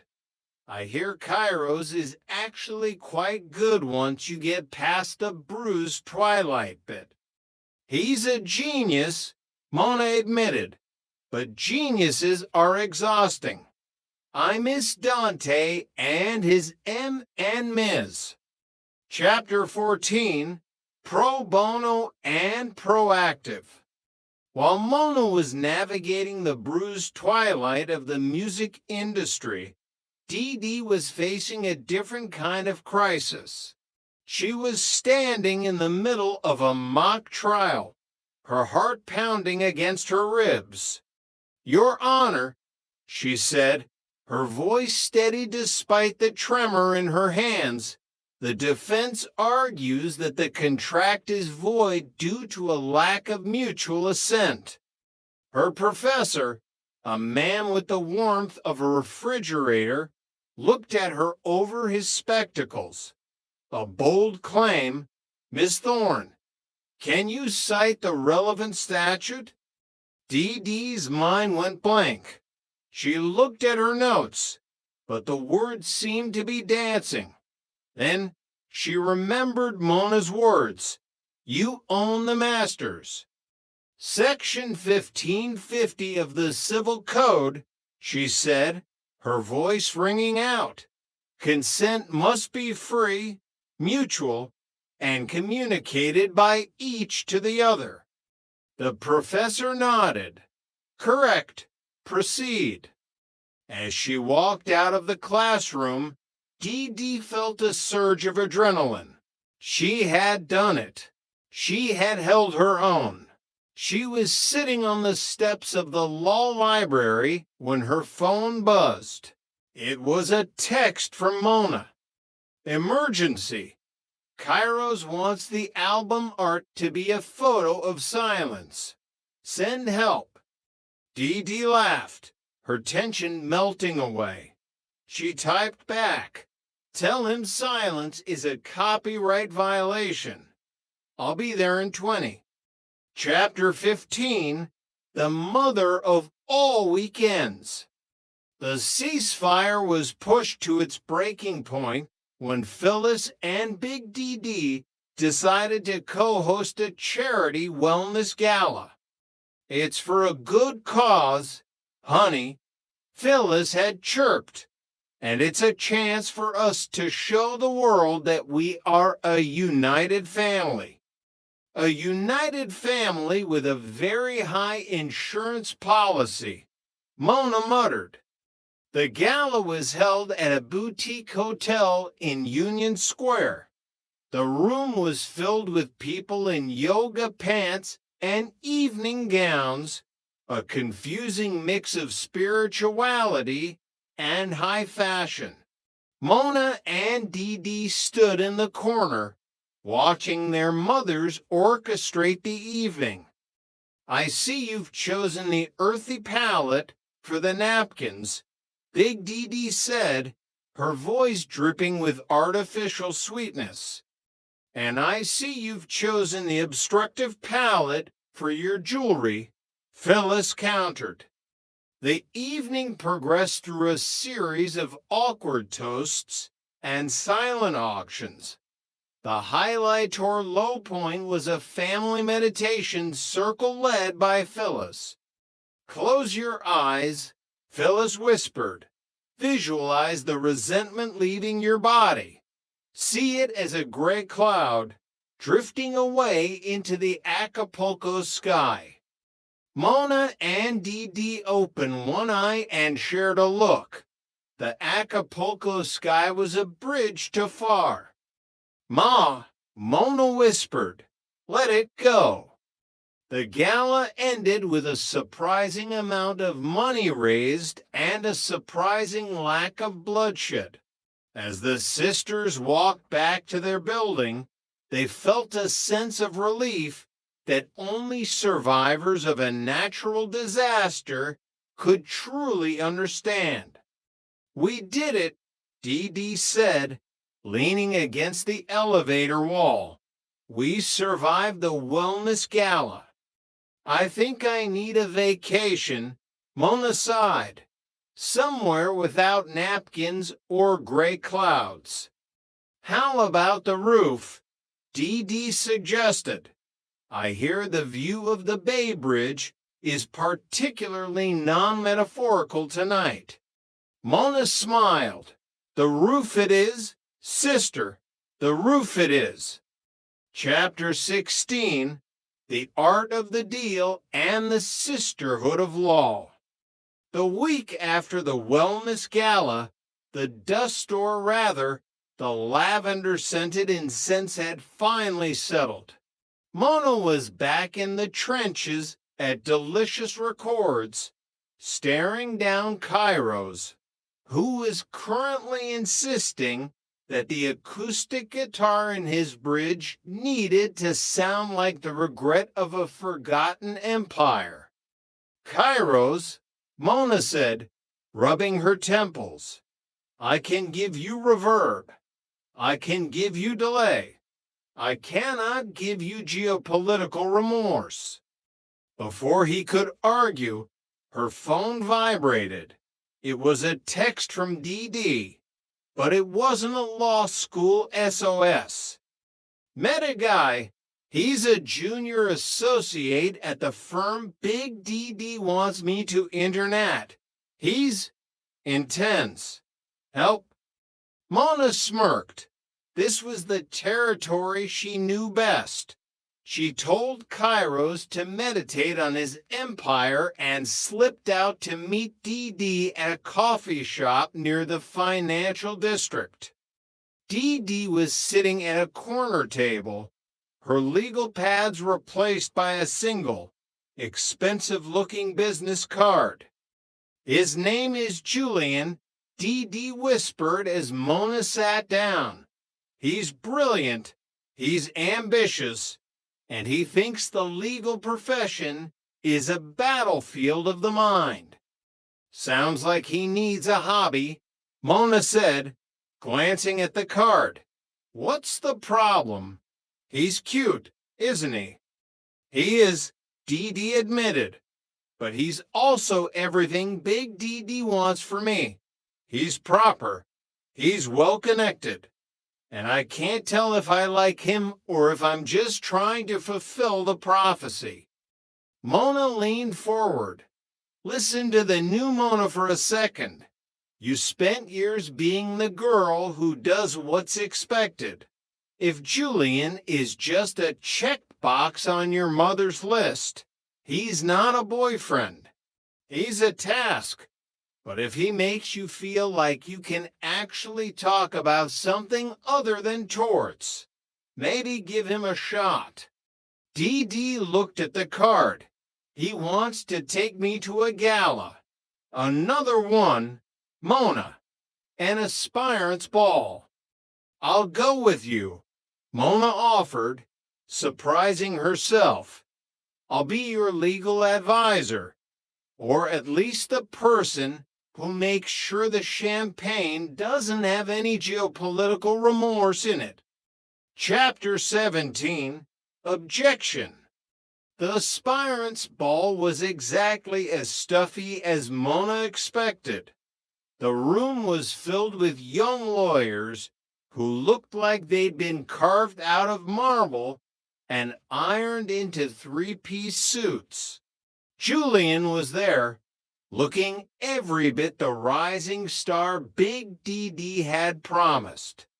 Dee, Julian said, taking her hand, "You look exemplary." Mona stifled a laugh. Exemplary. Is that a compliment or a legal finding? Julian looked at Mona, his eyes narrowing slightly. "And you must be the sister, the one in the creative industry." "I discover talent," Mona said, matching his tone. "I don't just draft the contracts that bind it." The evening was a series of intellectual sparring matches. Julian was relentless, dissecting legal theories and career paths with surgical precision. Dee was holding her own, but Mona could see the light in her eyes dimming.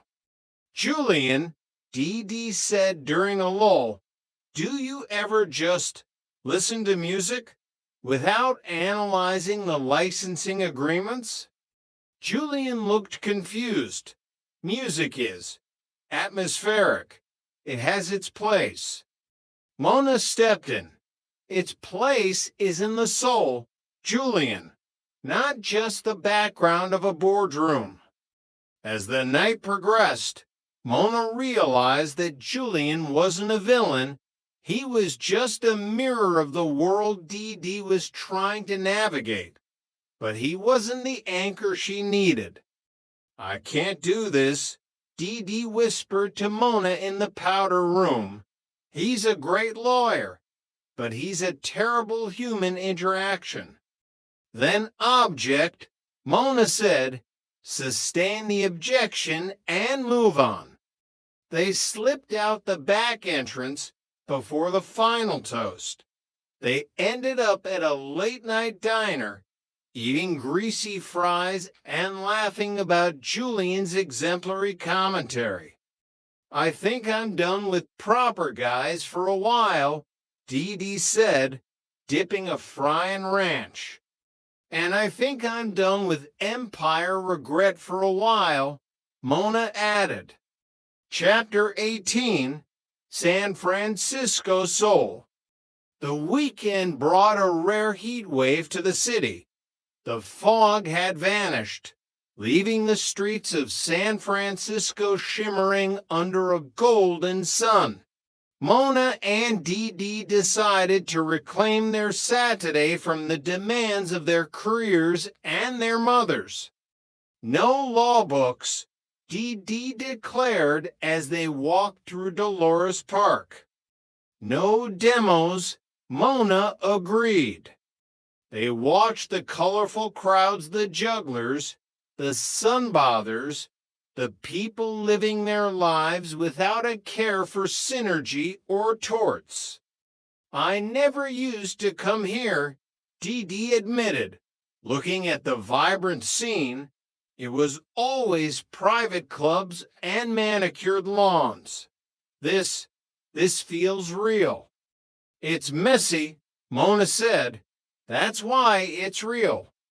They spent the afternoon wandering through the Mission, exploring murals and tiny bookstores. For the first time, they weren't the Thorne sisters in the context of their family drama. They were just two women enjoying their city. "You know," Dee said as they stopped for tacos at a street stand, "I think I like the unpolished life. It has more flavor." "And more spice," Mona added, wiping hot sauce from her lip. As the sun began to set, painting the sky in shades of bruised orange and deep purple, they headed back to their building. The lobby was quiet, the scent of expensive perfume upson for once. "Hey, Mona," Dee said as they reached their respective floors. "Yeah, thanks for the exemplary day." Mona smiled. "Anytime, counselor, anytime." Chapter 19, The Mirror in the Music. Monday morning at Delicious Records brought a new challenge.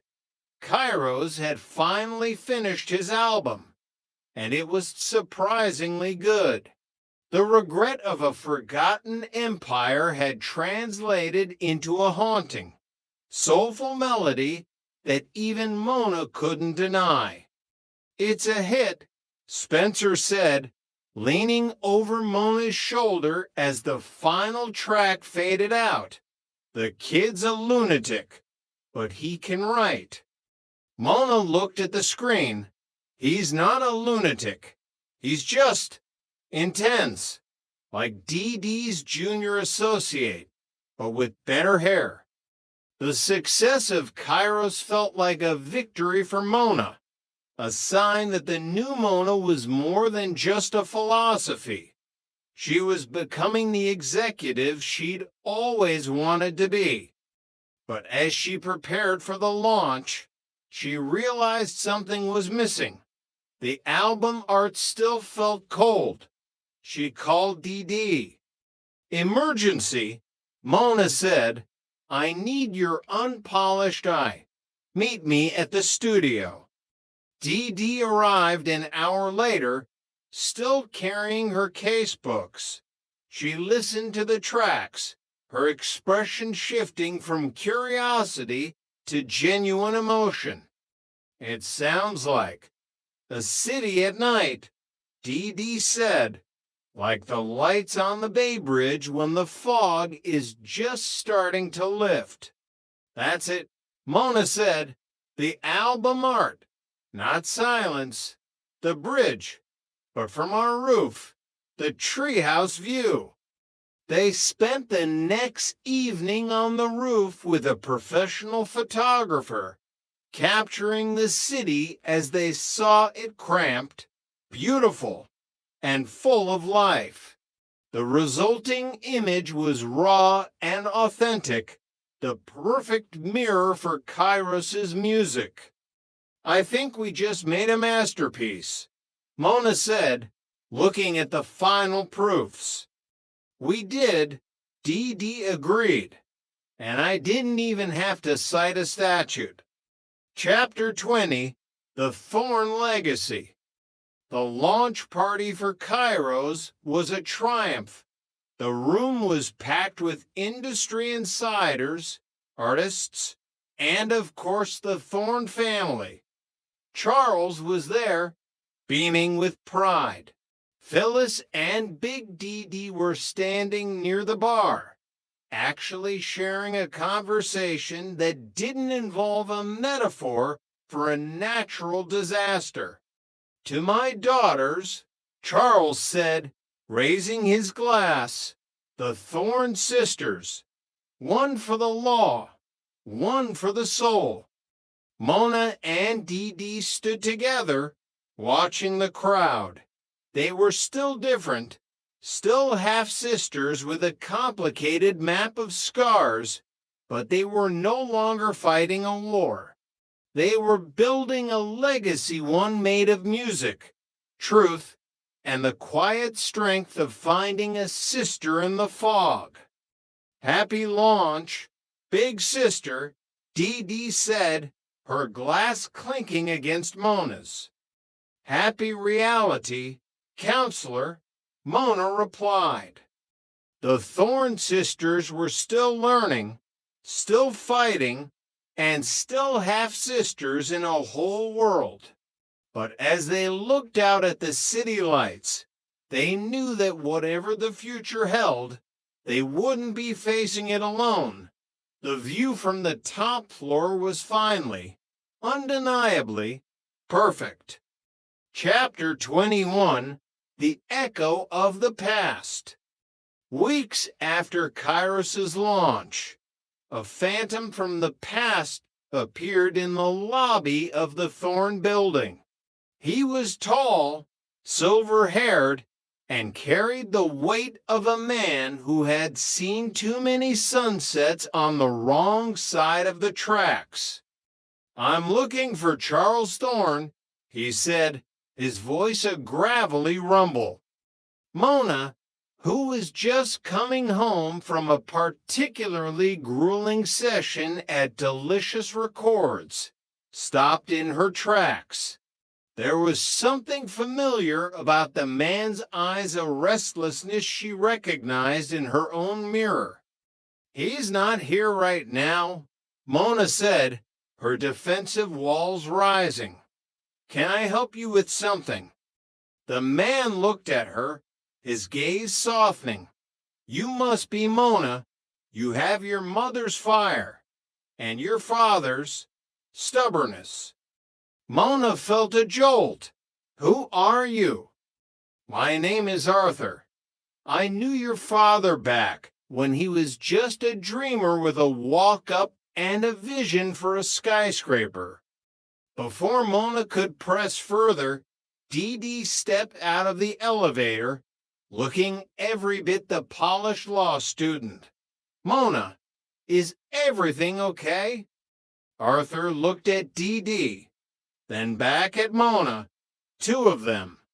"Well, I see Charles finally realized that a legacy isn't built of steel and glass, but of blood and bone." He handed Mona a small, weathered envelope. "Give this to him. Tell him the walk in the park is over."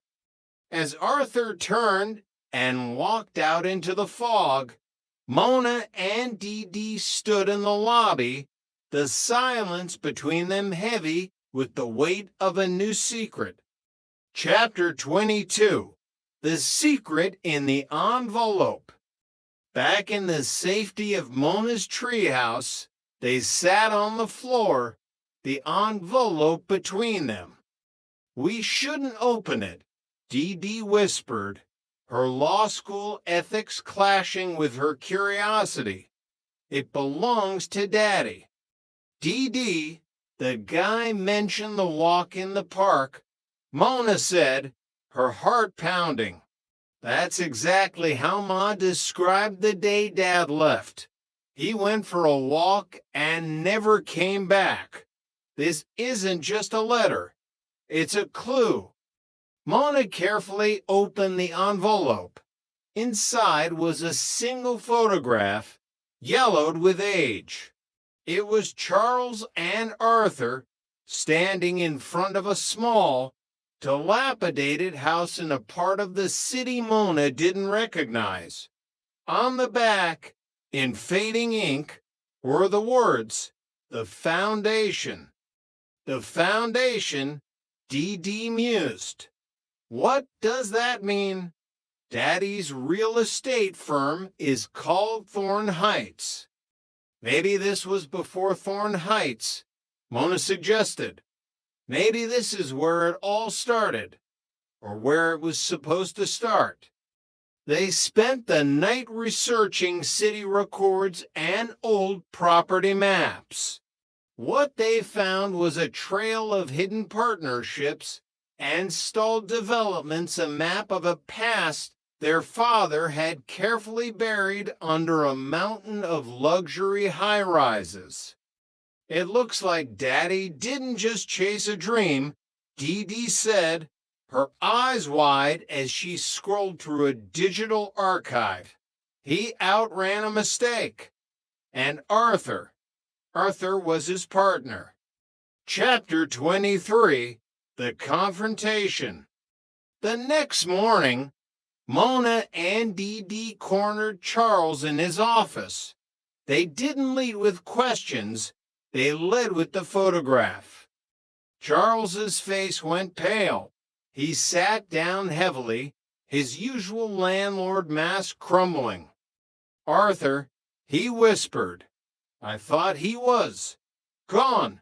I haven't seen him since the night I left your mother. Mona, Ma said you went for a walk." Mona said, her voice sharp with 23 years of hurt.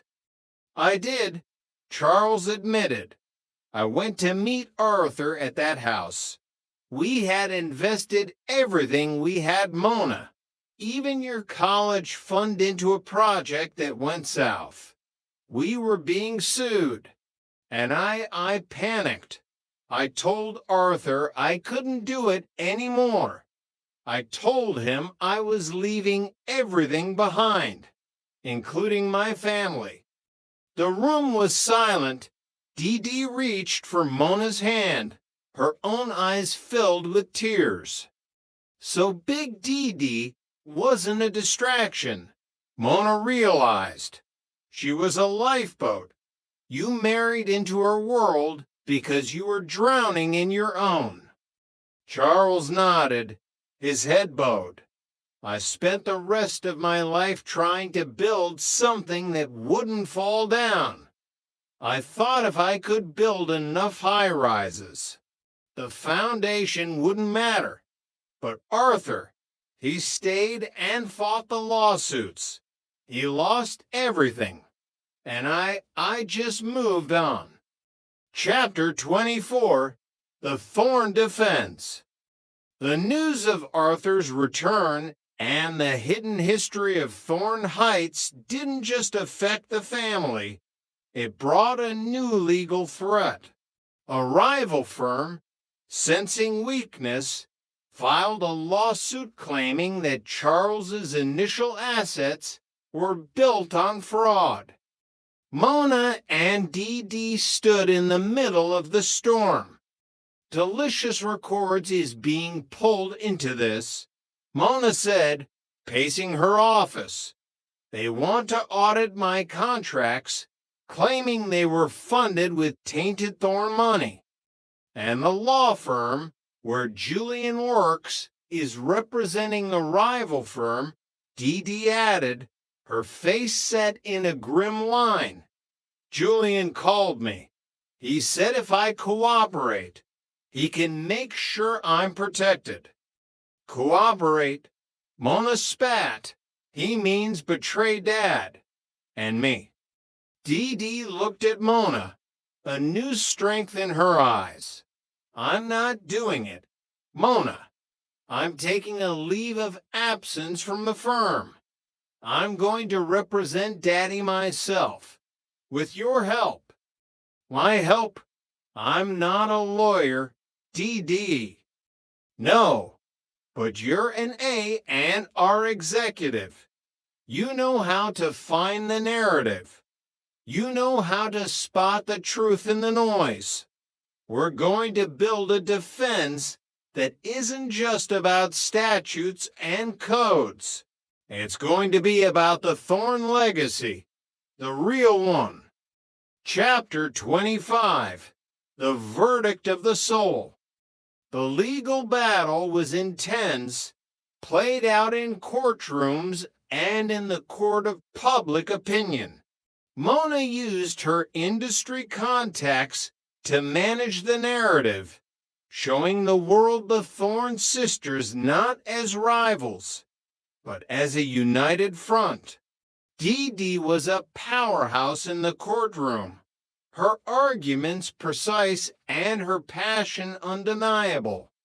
In the end, the rival firm withdrew the lawsuit. The Thorn legacy was preserved, but it was a different legacy than Charles had ever imagined. You saved me, Charles told his daughters on the roof of the building, the fog rolling in around them. Not just my company, but my soul. Mona looked at Dee Dee. They were still half-sisters. They still lived in an attic and a showroom. But the foundation of their lives was finally, undeniably, solid. We didn't just save you. Dad, Mona said, leaning against the railing. We found each other. And I think, Dee Dee added, a small smile playing on her lips, that the view from the top floor is finally perfect. The sisters Thorn stood together, watching the city lights glitter through the fog. The journey was far from over, but for the first time, they were walking it with their eyes wide open, their hearts full, and a sisterhood that could withstand any storm. Chapter 26, The Morning After. The victory in court left a strange silence in the Thorne household. For weeks, the adrenaline of the defense had been the only thing keeping Mona and Dee moving. Now, as the dust settled, the reality of their new life began to set in. Mona woke up in her treehouse to the sound of rain drumming on the skylights. She lay there for a moment, staring at the sloping ceiling, feeling a sense of peace she hadn't known in years. The secret was out. The ghost of Acapulco was finally laid to rest, and her father was no longer a towering, untouchable figure, but a man who made mistakes. She climbed down the stairs to find Dee sitting at her kitchen island, surrounded by law books that were finally, for once, closed. "Good morning, counselor," Mona said, reaching for the coffee. "Good morning, executive," Dee replied, her voice soft. "I was just thinking, we never actually celebrated. I mean, we won. We saved the legacy. I think we celebrated by not having to talk to Julian for 48 hours, Mona joked.